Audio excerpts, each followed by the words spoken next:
और EDC जो दिया है 75 डिग्री दिया है। State which two triangles are similar and by which test, ठीक है, और किस टेस्ट से सिमिलर है। तो हम लोग इसको आसानी से कर सकते हैं, कैसे करेंगे मैं बताता हूँ आपको।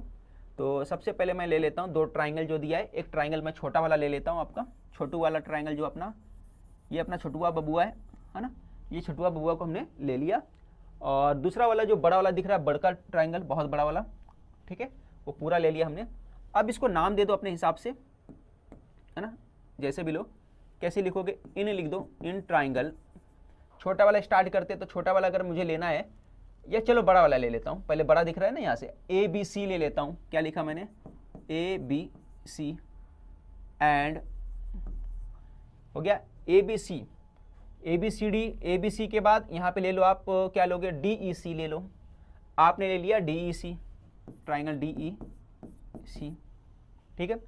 अब मुझे बताओ इसके अंदर क्या दिख रहा है, एंगल B और एंगल D दोनों इक्वल दिख रहा है, ये भी 75, ये भी 75, तो लिख दो। तो सबसे पहले इसका लिखोगे angle ABC, angle ABC congruent है, कितना है, एंगल ABC हो गया। यहाँ पे क्या लिखोगे, EDC लिख दो, EDC, और रीजन क्या दोगे, यहाँ पे रीजन लिख दो आप, each 75 डिग्री। आपने क्या रीजन लिख दिया, each 75 डिग्री, दोनों ही 75, ये भी 75, ये भी 75, ठीक है। अब अगला देखो, इसमें अगला पॉइंट लिखना है आपको। अब क्या नजर आ रहा है आपको, तो अगर आप गौर करो तो ये जो एंगल C है, बड़े वाले भी ट्राइंगल के अंदर और छोटे वाले भी ट्राइंगल के अंदर, दोनों में ही ये ट्राइंगल जो एंगल है C वो कॉमन है। नजर आया कि नहीं नजर आया, तो एंगल C कॉमन है, तो हम लोग लिख सकते हैं यहाँ पे एंगल, यहाँ से लिख दो आप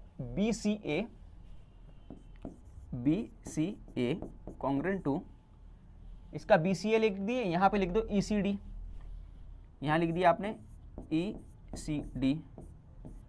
यहाँ पे क्या लिखोगे, कॉमन एंगल, कॉमन एंगल, तो ये हो गया आपका कॉमन एंगल हो गया, ठीक है।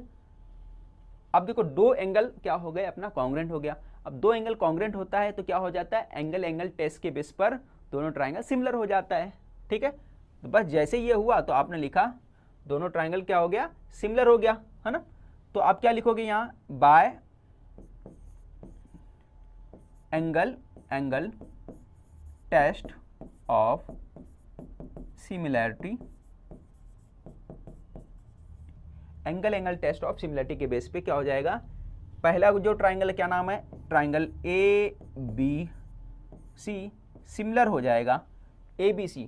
अब देखो क्रॉसपॉन्डिंग एंगल के हिसाब से लिखना जरूरी है। अब A के हिसाब से, A किसके बराबर होगा, इक्वल होगा, यहाँ पे A है ना, A किसके इक्वल होगा, देखो B किसके, D के इक्वल है, B D के इक्वल है और C के इक्वल है, तो A किसके इक्वल होगा, E के। तो यहाँ क्या लिखोगे, आपको लिखना पड़ेगा E, यहाँ पे लिखोगे E और C लास्ट में आएगा जैसा दिया था, और यहाँ पे D आएगा, EDC, ठीक है। समझ में आया कि नहीं, तो ये आपको यहाँ पे लिखना पड़ेगा EDC, क्योंकि A किसके इक्वल है, A अपना इक्वल है E के, और B किसके इक्वल है, D के। यहाँ पे B बीच में है, देखो यहाँ पे B बीच में है, तो यहाँ पे D बीच में लिखोगे, यहाँ C लास्ट में है, यहाँ भी C लास्ट में है ना। कौन सा किसके हिसाब से कितना इक्वल है, तो उसके हिसाब से उसका करस्पॉन्डिंग एंगल लिखना पड़ेगा, ठीक है, उसी सीक्वेंस में लिखना पड़ेगा। सही सेंटेंस यही होगा कि उसके सीक्वेंस में ही हमको लिखना पड़ेगा। तो ये आपका क्या हो गया, दोनों ट्राइंगल सिमिलर हो गया। तो ये बात याद रखना, नहीं तो आपका मार्क्स कट सकता है। हर ट्राइंगल, हर एंगल को, है ना, उसी के करस्पॉन्डिंग एंगल के हिसाब से सीक्वेंस में लिखना ज़रूरी है, ठीक है।